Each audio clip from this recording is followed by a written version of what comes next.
खैर जानान, काफी देर हो गई है, मुझे चलना चाहिए। हम कल बात करेंगे। उम्मीद है कि कोई ना कोई रास्ता निकल ही आएगा।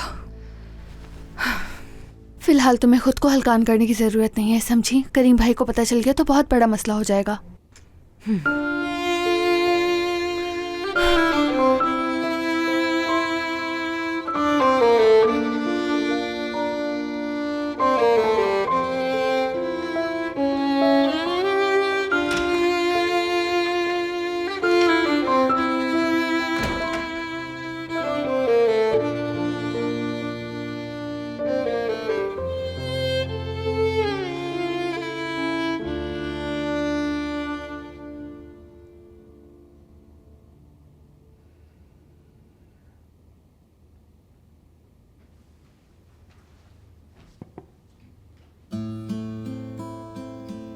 मुझे आपकी याद आ रही है।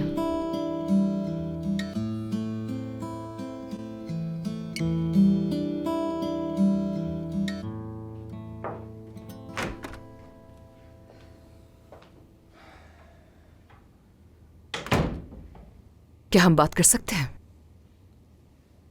बिल्कुल कर सकते हैं।